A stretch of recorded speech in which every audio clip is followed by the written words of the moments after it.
Just when you get comfortable thinking you know something, you find out that maybe you don't.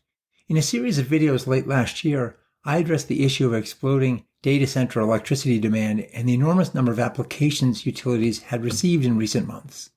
I've been tracking these in a spreadsheet based on various press articles and releases in trade press, and thus far I've got over 125,000 megawatts of new projected data center demand. Not all of this demand is AI related. Some new load will serve your typical data center applications, while some may even be serving crypto loads now that crypto's in fashion in Washington. But there have been some subtle signs that perhaps this new load might not be as big as headlines suggest. Skepticism was already the word of the day before news came out of China last week that an open source AI large language model, an LLM, there called DeepSeek was nearly as good as some of the proprietary models being built here in the US by some of the biggest players in the space. The news that mattered most to markets was that it was not only competitive, but much cheaper, using fewer chips and far less power. DeepSeek reported that its model took only 2 months and less than $6 million to build, using a less advanced and less costly H800 NVIDIA chip. The one-day carnage on Wall Street was amazing to behold. Leading chip maker NVIDIA's share price fell off a cliff, losing 17% and $600 billion, with a B, of market value. Modular, nuclear, and fuel cell stocks got savaged as well, shedding up to 25% of their stock prices. They quickly rebounded, though, as over the ensuing week, additional news filtered out that perhaps those numbers weren't quite so reliable, coupled with accusations that there'd been some so-called distilling, i.e. transferring knowledge from OpenAI to DeepSeek, or at least some reverse engineering from other AI models, so it wasn't like DeepSeek was built from scratch. Now come 3 questions related to the grid and future power consumption. First, how much of DeepSeek's claims will eventually prove to be true, both in terms of the time and resources to build the LLM and the implications in terms of power, and what the other large language models essentially need for chips and power as they've been brute forcing their way through their trainings.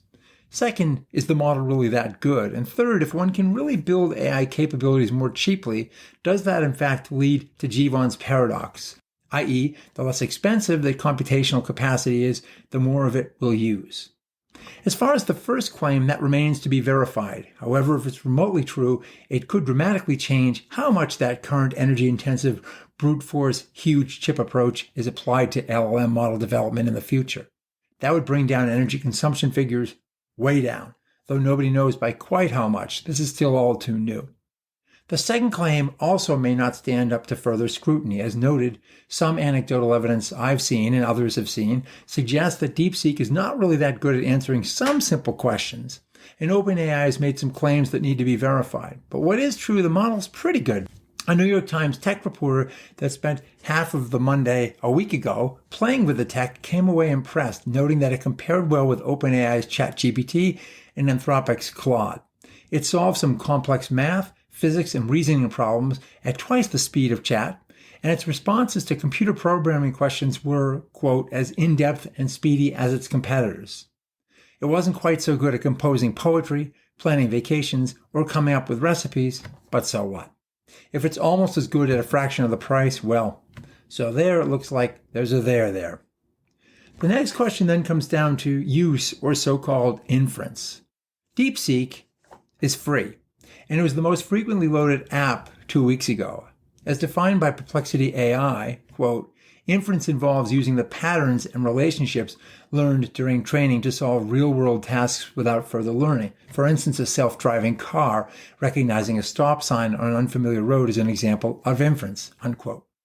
Provision of that response to my query that I did with Perplexity was also an example of inference. See what I did there? Inference can also help with real-time decision-making and involves a number of steps. First, data preparation. Second, model loading. Third, processing and prediction. Fourth, output generation to give you the information or the results you seek. Inference is very energy intensive. So if we use less energy on LLMs, but they get cheaper and more ubiquitous, what does that mean for energy consumption in the arena of inference? We're so early into the adaptation and adoption of these tools that nobody knows. But as far as the electricity required, we could be in the midst of a typical Gartner hype cycle, such as the one we experienced in the early 90s .com frenzy when Pet.com's sock puppet was going to dominate the dog food industry. Admittedly, 25% of Dominion Energy's demand in Virginia is already dedicated to serving data centers, and AI will clearly have many uses, some of which we can only imagine today. So we'll certainly see more energy use, but the LLMs may run into various limits with declining economies of scale that would eventually reduce expected demand. There will also be substantial gains in processing and cooling efficiencies that drive energy requirements down, and we will probably see those results in the years to come. Right now, we're still in the very early days of throwing money, a first version of chips, and data at the opportunity. But checkbooks and coffers are not unlimited, and a focus on efficiency will inevitably follow. It always does. There will also be companies that don't survive the race that will probably be dominated by only a few deep-pocket participants, although scrappy, low-budget startups like DeepSeek suggest that perhaps an oligarchy isn't inevitable.